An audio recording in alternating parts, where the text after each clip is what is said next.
What I would suggest couples look for in a venue is separate rooms, so you're not just, like you say, confined to one room. I haven't said it yet. Okay. Separate rooms, so you don't have to keep being kicked out for the ceremony, for the reception, for the music. And lighting. So when you get the glossy brochure, which is beautiful, and you see a venue and you fall in love with it, go and look at it and imagine what it's like in bad weather. So if it's blowing a gale and if it's raining outside and you can't be outside, am I going to be happy in this venue? Yeah. Does it have a character? Photos. Is it light? Is it going to give me some, a nice backdrop, or is it just four walls? And I would say the same for the logistics of the wedding. Having a wet weather contingency is so important. It really is, because if you are doing everything in one place, so you're doing the ceremony, you're having drinks reception, and then you're having wedding breakfast, are there separate areas for each of those to take place? Or do you have to kick guests out fully to change rooms around? And it's what happens if it's raining outside? Is there an area to go? It's Britain. We cannot change the weather. It will be what it will be. On the weather. And couples don't want to be confined to one room because the acoustics can get overwhelming. They want to be able to go to the bar. They want to be able to just float around. Exactly. So I think ideal venue, if you were doing the ceremony and the meal and drinks reception, it would be have a room for the ceremony. Yeah. And definitely have another room for a drinks reception. Yeah. So if that room the first room needs to be changed around for a wedding breakfast, great. If there's a third room for that to take place, wonderful. Yeah. But it's just working out how it will look on the day and how your guests will move from room to room. Yeah. I always say to my couples, if you plan for a wet weather, you won't need it. That's true. Yeah. But if you haven't planned for it, what do? So and lighting. Make sure there's space for getting ready, because makeup artists need light. Yes. So you're not in a dingy room for getting ready. Same with it, even if you're not at a venue, if you're at home and you're going to a church wedding and you're getting ready at home, plan where in your home your makeup's going to be done, because you want clutter-free.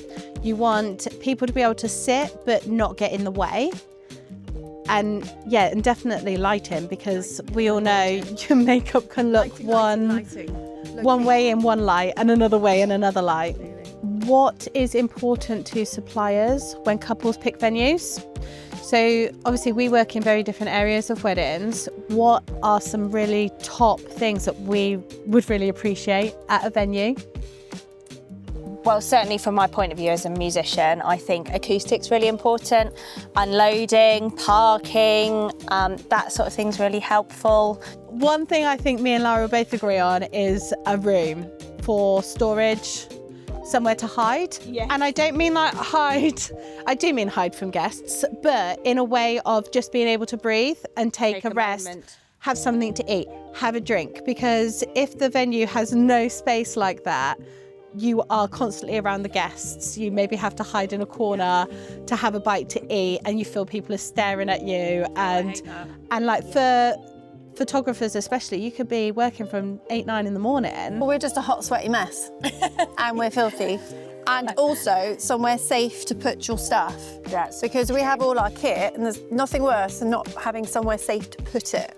Yes, that's the point. I need somewhere for covers. Where do I put my covers on my trolley? That's always really back in your car. Yep. Oh, and then you're travelling. I love your trolley. My trolley. Well, I can't manage without my trolley. Like, I can't. One thing I always feel for musicians, if there's been a church ceremony, right? You've got your church ceremony, people come out of the church, they may do a confetti shot. And same for photographers, really.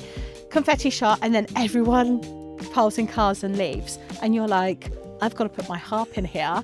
Yes. I've got to get to the venue for the drinks reception and the music, and the parking's 500 metres away. Yeah. There's, I don't know how you do it. And I don't know how photographers always seem to get there first. We don't put our foot down. Stress. Yeah. Stress. Jess, we have to be out of there. Useful to know where there might be parking. If you speak to the couples beforehand, they might have been able to reserve a space even for you. That could be really handy. And then having an idea of where you're meant to be setting up, if it's outdoors, if you've got a little space outdoors, if you're indoor, you know, obviously if you're indoors, that's also going to be helpful to know. Just where the couples imagine the background music for the drinks reception to be, so you've got your own little space, and just, yeah, unloading logistics, definitely where to park. If you can have a little reserve space, that's the key. Lara, that was so good.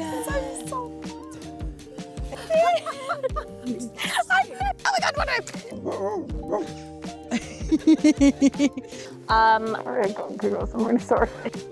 Can you cut Lara out? Oh no, get back in shot. Oh, you can't. Oh no, go away. This is a really important question. It just made me giggle. Got an important question. Go on then. Right, come on, Frankie, fire away with your important question. That'll do. You can cut this bit, right?